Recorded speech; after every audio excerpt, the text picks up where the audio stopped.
Salutations spéciales à vous, chers fans de l'émission News Dekin. Avec moi, Betty Massing sur Lubanga TV et Canal Futur Télévision, Canal Futur, hein, voilà. Canal Futur One. Ah, donc, merci pour l'attention particulière et très heureuse de vous présenter cette belle émission. Mesdames, Demoiselles et Messieurs, Ladies and Gentlemen. Partout où vous êtes, je vous salue parce que je vous aime bien et je vous souhaite beaucoup de bonnes choses et bonne guérison à ceux qui sont malades. Vous êtes malade, vous êtes à l'hôpital ou vous êtes à la maison. Je vous souhaite bonne guérison et je vous demanderai plus de suivre cette émission vraiment avec beaucoup d'attention et de suivre cette émission du début jusqu'à la fin parce que tout ça vraiment n'a pas conseil bien pour vous et on a aussi de médicaments à vous proposer pour vos maladies. Donc docteur Ahmed est là pour vous. Donc mesdames, demoiselles et messieurs, merci à l'ingénieur Dave Moubama, les papas de Joyce Davline. Salutations à vous, salutations aussi à ya Noël Kikiani, ya Noël Kikiani, papa na Victoria Kikiani na Noëlla Kikiani et les autres. Lui papa ya Banebele, beau-frère nanga la carte à Londres, va bisous ebele, ainsi que madame Nayo, madame Titi Kikiani. En tout cas, nous vous aimons beaucoup. Je pense aussi à ma maman chérie, maman Katiba Kissa, la fille de la porte Léopold Mutombokal, le ministère à salutations à ma belle, la joie Amado Pichouna, l'hymne national depuis France. À Bissika Morona, ma maman Claudine Nzongo, à Motema ya papa André Nakata Paris. Donc, salutations. Je pense aussi à celui qu'on appelle Roi Prince Nakata Londres. Roi Prince, salutations à vous. Vraiment, aujourd'hui, chers fans, nous allons parler d'un sujet vraiment très important, toujours avec Dr Ahmed Oboyebi, docteur praticien Oyo, à Tretaranaba Kisi Moko, il y a à base, il y a des plantes médicinales, il y a des plantes naturelles, Kis Oezanango sans inconvénient, Kis Oezana ba protéines, et puis ils ont traité beaucoup de locaux la infection, éjaculation précoce, faiblesse sexuelle, ils ont même stérilité, et puis bande la hémorroïde lia kabino et comme ça même peine na yo mukie. T'inquiète, docteur Ahmed Aza Awa, numéro na téléphone est affiché et surtout tout ça na kisi ya sika 17 ans ya centre à l'âge 2002 oyo et kokisi 17 ans d'expérience docteur Ahmed Aza Awa exabiso ba sali kisi nini ya sika na 17 ans oyo centre ekokisi. Bonjour d'abord docteur. Bonjour maman. Bonne santé. Oui, santé malam Nangolo Nzambe. Voilà. En tout cas, bande ko bazolanda biso partout dans le monde, tant que bamon arayo, oyara toujours na eloko ya sika. Oyebisi babongo nini avant to kota na ben émission na biso. Bon, esengo nanga ezali ya koyebisa bango makambo sika o na memeli bango. Na pesi bango no bambote place bazali. Eza 17e année na biso na Lemba Foire, place tout ça, la cabinet Nabiso, ils a 17e année. Tellement, ils a 17e année, tu m'as mis ma surprise et belé. En plus, tu proposer une promotion, mon corps, Nabakis Nabiso, Nabandeko Nyonso, Oyo, Balandanga Kala, Balandakangai, Bayebi, Tosolola Bango. Docteur Ahmed, d'ailleurs, Koebi Sabino, qui est non, 17e année Nabiso, pour l'anniversaire, il y a cabinet Nabiso, tu Tchebakis Nabiso, na promotion.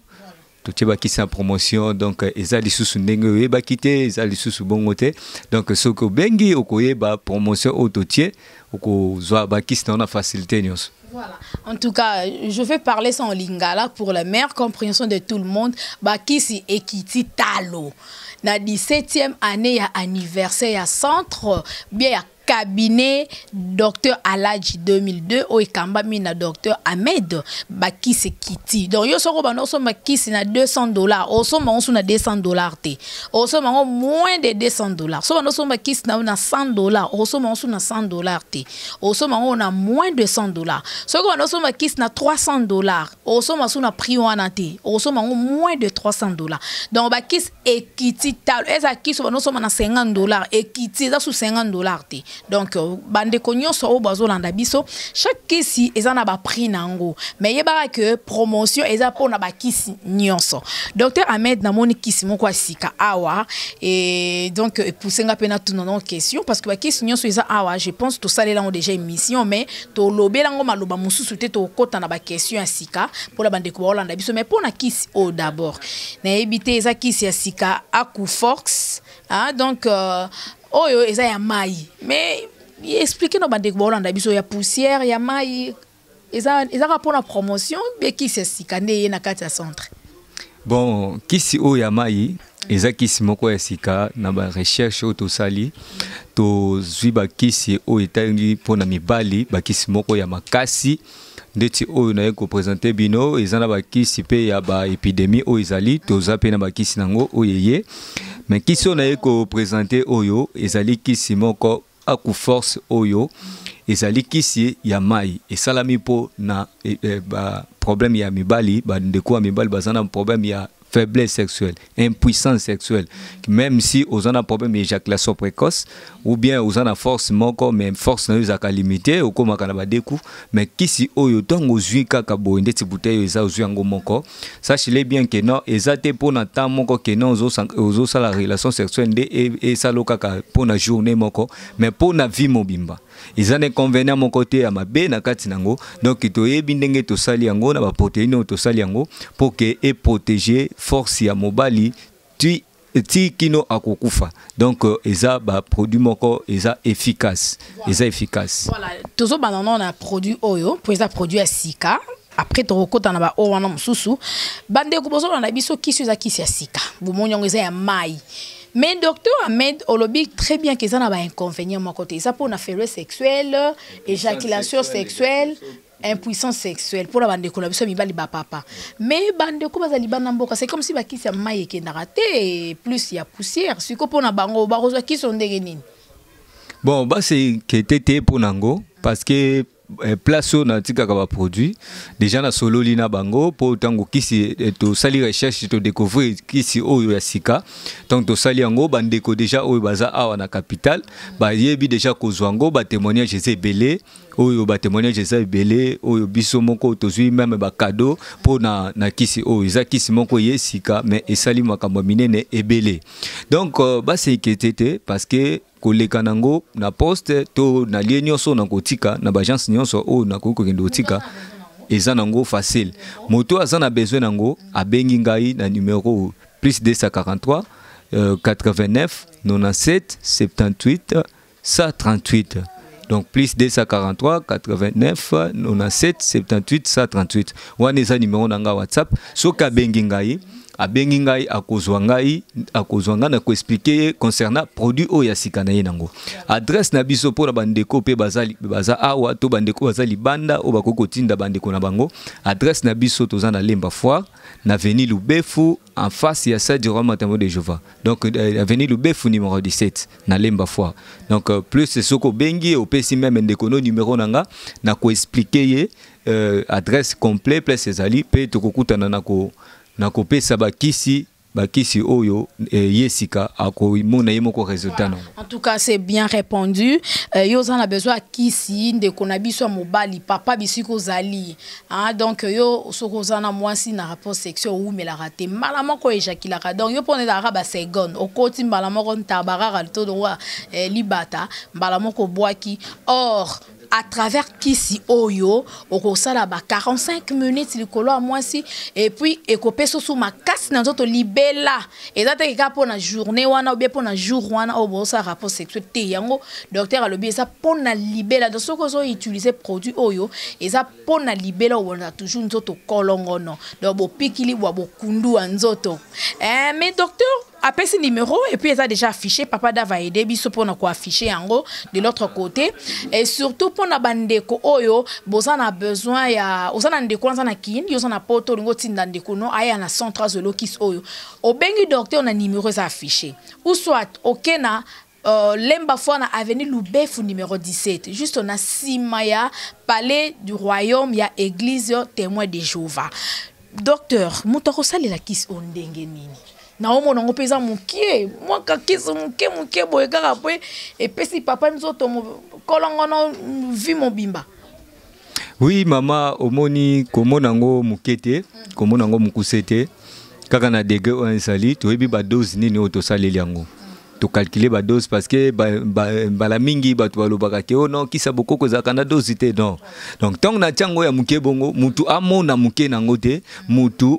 amona nde dose o ezali. Donc na calculer ba dose nanga. Komelango ezali demi-verre, donc demi-verre ça ka pour na 3 jours. Donc traitement moko ya 3 jours peut otika na force libela ya vie mobimba. Donc traitement il y a 3 jours. Et ça te que non komelango pendant une semaine 3 jours au tika na force ya libela na lobi ke no kisi o soke komelio et que 3 jours au moni force wana te o benginga na ozong silombongo na yebo. Docteur au signé fait le zong simbongo en mutatini déjà mbongo na ye ozong ici. Ah ce n'est pas donné à tous les docteurs hein, surtout na ba docteur ba tradi praticien ba tubi ba docteur ba tradi ba le kosombo ba miyibi au mona kisi kaka cher ba $1000 ba $1500 ba 500 mais yon a moni ba kisi ça na ba prix moko vraiment abordable et puis au té vraiment un geste so ki mutu ameli kiso esimbite benga docteur a ozong silombongo na yo. Oui, oui, parce que na yebi façon na sali yango et na yebi ba témoignage on a vu déjà à partir ya résultat ya komela kisi oyo après komela kisi o. Donc ba kisi eye ebele. Donc pour que émission place ko tia ba kisi mususu na linga kina mema ba produit nyonso. Donc ba kisi eye ebele bande ko ya ba prostate même si o beli yango za cancer yaka aux solutions même chose à libanda na otinda bakisi o ngamoko no landela traitement na kolandia traitement no ti ekosila okomona ke même si batiaki sonde ekolongwa. Docteur mais quand on ko expliquer bande ko bolanda biso natinga no kisi o awa pona batu mususu Aza malade, mais azo miye bate ki aza malade. Il faut que docteur Ahmed pour se faire soigner. Docteur Ahmed a soigné na ba produit o bozo mona awa azo lobi ko na bokono na ye. Mais quand on ko expliquer biso mutu soki aza na prostate, ba effet nango na nzo de sala ndenge nini. Mutu o aza neti na infection, éjaculation précoce, ba effet nango surtout hémorroïde, ba effet nango na nzoto et ça nini. Mais quand on ko kota vraiment na mozindo ya bokono moko na moko. Oui, dans une problème il y a prostate. Prostate est une maladie. Prostate c'est comme une maladie ndenge. Prostate est un organe où est un nzoto ya mwana mobali nyonso. Donc et comme une maladie lorsque o infection est commis et kotina katinango et sali que et sala inflammation et vimbi à partir wana ba symptômes nango komona ndenge nini. Okomona ke no masuba eza sous la pression te. Masuba ozo bimisa masuba na force nyonso mozo sentir que ezo kende msikate ezo sukelo kaka pembeni oyo zali maneti litanga non ezo bimana nu wana soke ezo banda parce que toza prostate eza étape par étape et toza une étape ya étophie ya prostate toza une étape ya prostatique toza une étape ya infection ya prostate na cancer à prostate. Donc lorsque déjà bandi sika ont remarqué déjà masuba et ce qui sous la pression et comme que sous que liboso et au fur et à mesure bongo et comme que bimasko ya bagout et bimi muke et kati bimi ke wana prostate comme que c'est grave. Tu es jusqu'à tel point et que ça là que est bloqué moto masuba ezo mal sous-souté.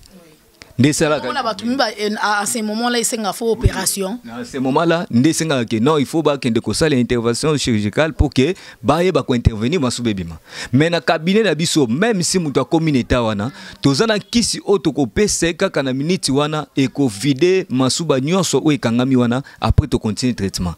To continuer traitement. Wana eza pona bandeko ya prostate parce que muto pas na prostate ba problème pe ya faiblesse sexuelle et ya kamakasi. Yango to sala ka tant to traiter mutu prostate sili to réparer siko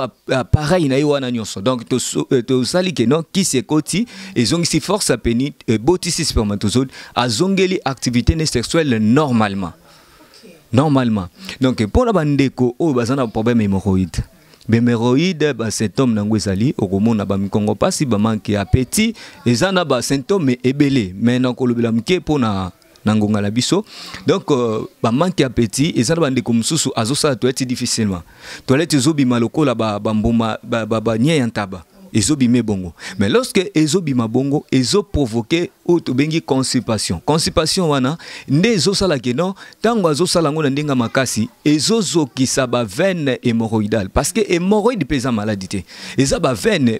auto bengi ba veine hémorroïdale. Mais lorsque comme ka maladie nde to bengi hémorroïde pour na nini parce que lorsque ba veine wana sala inflammation. Et ko sala inflammation pour na nini? Ba salité tango ezobima makasi ezo zokisa ngo nde misisa wana ezo vimba. Tant que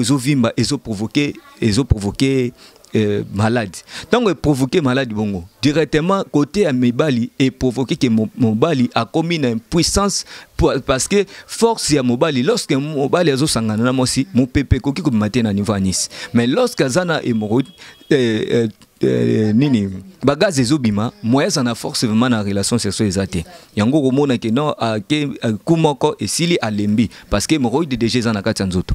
et côté bande ko basi okomona ke non et komi ko fungola bango trou vaginal et komi ko komisa bango trou vaginal munene moi ça zo vanda zo sentir vraiment mon pépé zo côté lokola za poelele donc ça déjà hémorroïde makasi déjà côté. Écoute, donc bande comme ça azoka moi mukusa na niveau ya Nice azoka mukusa wana azoka mukusa donc ça déjà début ya hémorroïde o ça déjà na kati ba mkongo pasi wana surtout bande kona biso hémorroïde ezoya na makambo ebele ezo na misala tozo sala na nini po mutu mususu akolobani ke non ngana na lia na biloko kolia ngana lia ka biloko nyoso propre ndeti bande kona biso poto ba biloko baliaka eza ba biloko moko oyo bakoki jamais ko bele hémorroïde mais soki bazobele hémorroïde eza parce que misala o bazo sala trop de cailloux misala makasi o bazo sala yango ndezo provoquer bango hémorroïde yango ndezo provoquer hémorroïde lorsque hémorroïde ekoti na nzoto bongo ekomi ko sala ke non nzoto ekomi ko febe tout mususu komona ke non akomi ko sentir chaleur même na sama kolona ye azo sentir chaleur azo toka pamba donc azo toka eza déjà hémorroïde ekoti na kati ya nzoto mutu wana pona bandeko o bazana problème ya infection lelo batu mingi bazo négliger médecine traditionnelle or bazo bosana ke non médecine moderne ba kisi tozwaka ezaka bakalma donc traitement ya bien ya infection eza na médecine traditionnelle mais infection eza ba maladie moko oyo tozozwa ngo na ba cantine na ba douche na ba toilette mais lorsque koti na nzoto mutu et comme c'est seulement transmissible nanzela ya relation sexuelle ndeko ko transmettre infection par papa to ya mama donc ça un peu bongo donc infection koti na nzoto bongo lorsque aux autres traitant ngote ezo kende ko détruire organes ezo détruire donc ko manifester ba manifestation ngo bani ko ka mikusa bambume komi ko bimona nzoto banini boye ti e ko sala ke non e bimisa na ba pota na banini eza na ba ka ebele o tozo yamba na cabinet ya lemba baka ebele oyo bandeko bazana ba pota ba infection et détruit bango monde que détruit sexe moi si sexe mobali azali susu na moi écoute koki kolata ta elambate ke avant d'année lamba donc ko expliquer que non soki nazana ndako nazalaka na chambre pour nini abatela ki infection wana abatela ki infection tozana ba kisi ya infection ya makasi yango yo ba kisi ya infection ya makasi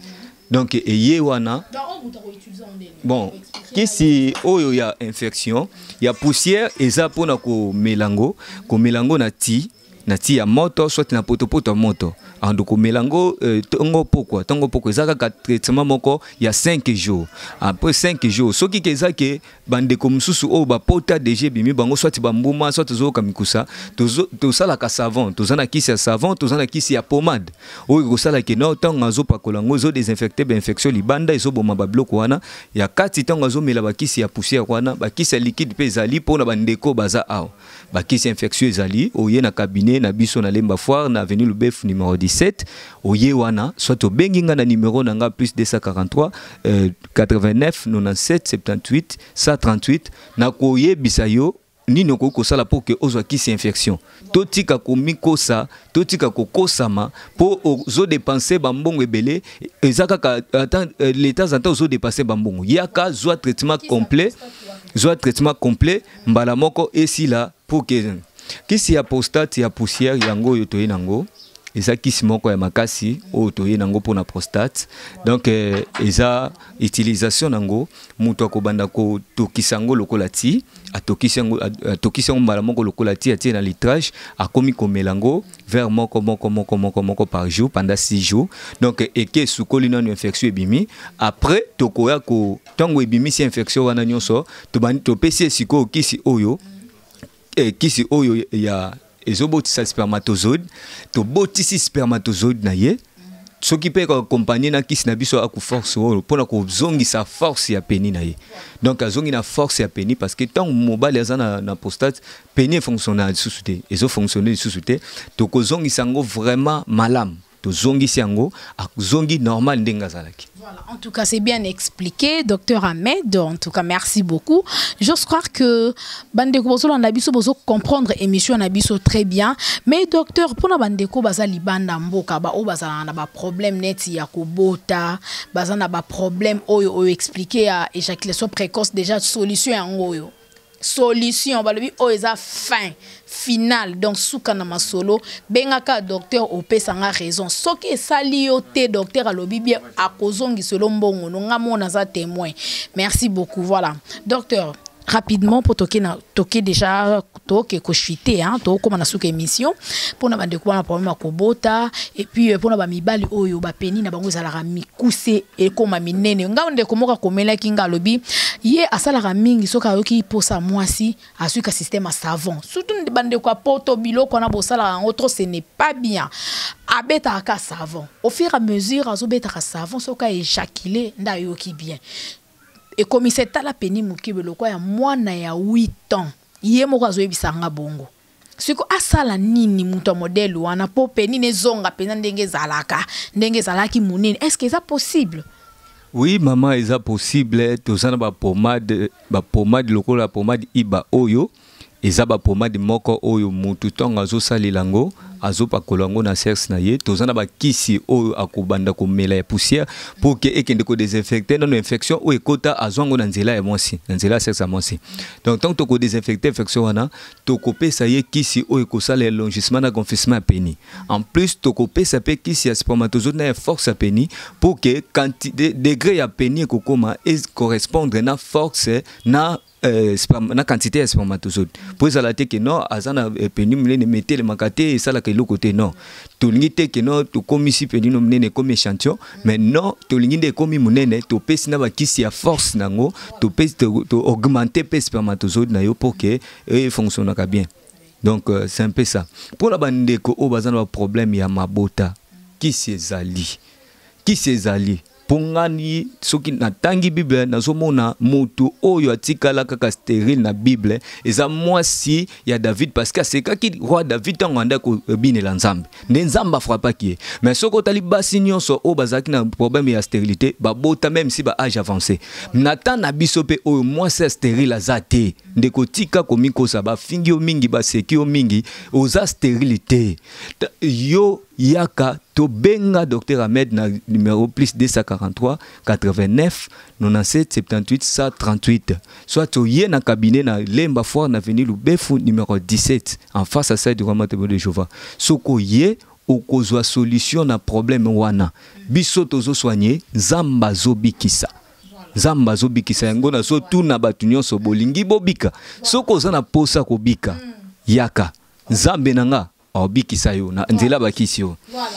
bakisi oyo tozanango bakisi oyo eza pona basi